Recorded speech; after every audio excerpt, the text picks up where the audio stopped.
वह कौन मनुष्य होगा जिसने महाप्रतापी राजा भोज का नाम ना सुना होगा। उनकी महानता, शूरवीरता, देशभक्ति, दानवीरता के किस्से आज भी लोगों की जुबान पर हैं। राजा भोज ने बहुत से युद्ध किए और अपनी प्रतिष्ठा स्थापित की। राजा भोज ने टुकड़ों में बटे भारत को पुनः एक सूत्र में बांधा था। राजा भोज की तुलना सम्राट विक्रमादित्य से की जाती है।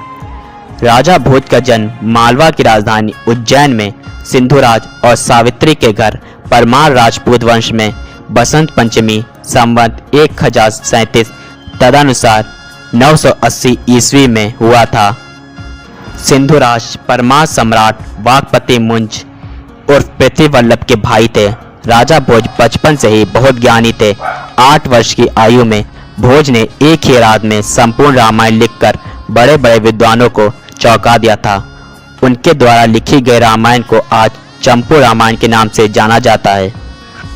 राजा भोज के अंदर बचपन से ही एक राजा के सभी गुण थे, जिन्हें देख वाकपति मुंज ने उन्हें अपना उत्तराधिकारी घोषित किया और स्वयं उन्हें अस्त्र शस्त्र की विद्या देने लगे।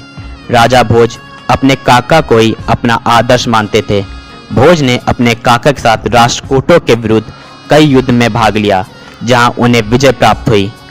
990 ईस्वी में वाकपति को धोखे से बंदी बनाने और उनकी मृत्यु के बाद राजा भोज को राज सिंहासन पर बैठने को कहा गया, पर राजा भोज ने अपने पिता के होते सिंहासन बैठने से मना कर दिया और सिंधुराज को मालवा का राजा घोषित कर दिया। भोज स्वयं तप करने वन को चले गए। सिंधुराज ने अपने भाई की मृत्यु का बदला लेने के लिए राष्ट्रकूटों पर आक्रमण कर दिया, जहां वे नदी पार करते समय अचानक आई बाढ़ में मारे गए। 1000 ईस्वी संवत 1057 को भोज उज्जैन सिंहासन पर आसीन हुए। राजा भोज ने अपनी सेना का विस्तार कर अपने काका और पिता की मृत्यु का बदला लेते हुए राष्ट्रकूटों की राजधानी मान्यखेत पर आक्रमण कर दिया।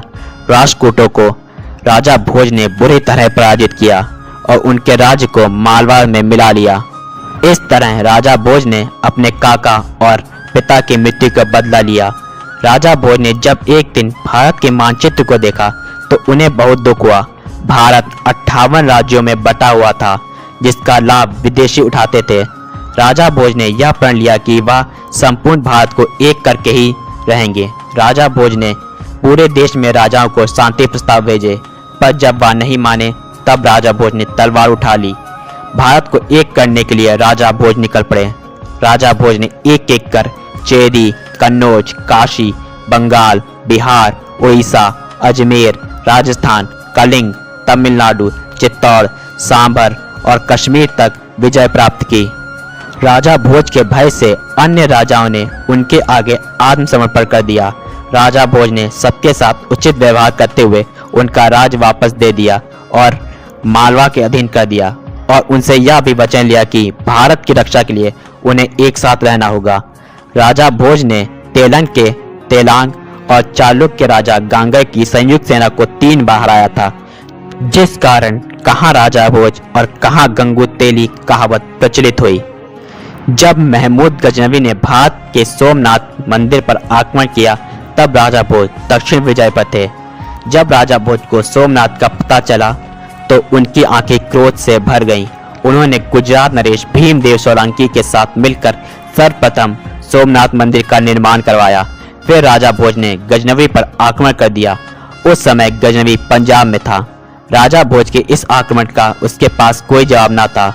वह वहां से भाग खड़ा हुआ। राजा भोज ने युद्ध में गजनवी के 7 पुत्रों को मौत के घाट उतार दिया और पंजाब को स्वतंत्र किया। राजा भोज ने कंधार तक महमूद गजनवी का पीछा किया।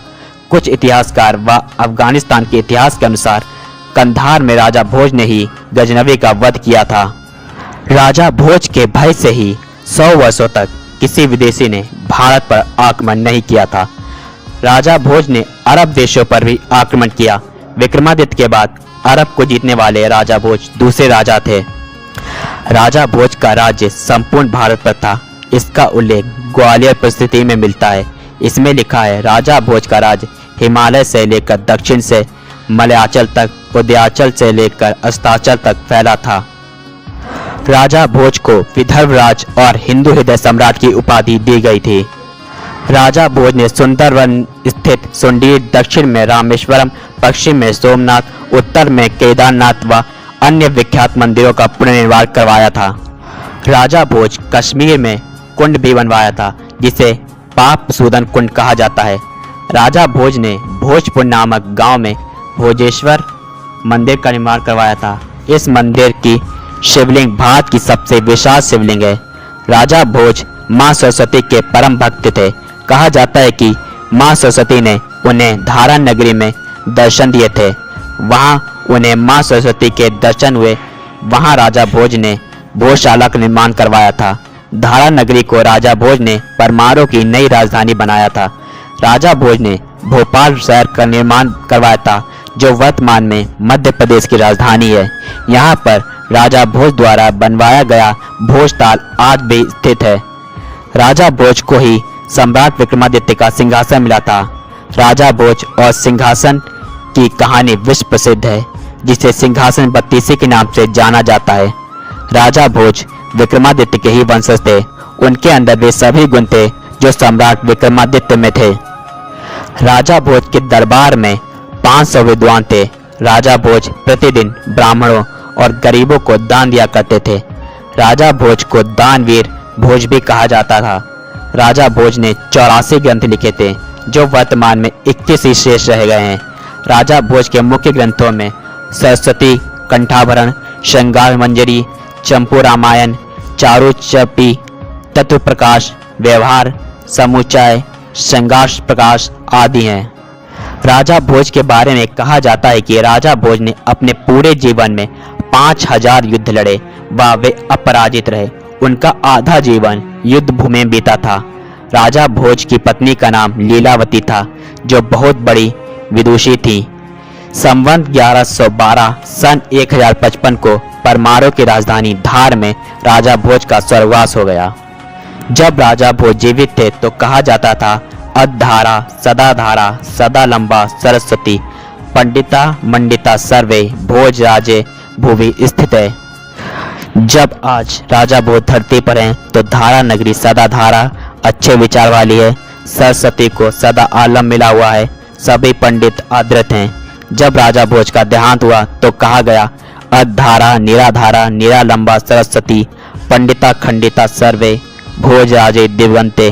भोजराज के दिवगंत हो जाने से धारा नगरी निराधार हो गई है। सरस्वती बिना आलम के हो गई हैं और सभी पंडित खंडित हैं। राजा भोज परमार वंश के दूसरे सबसे शक्तिशाली राजा थे। राजा भोज हमेशा भारत के इतिहास में अमर रहेंगे।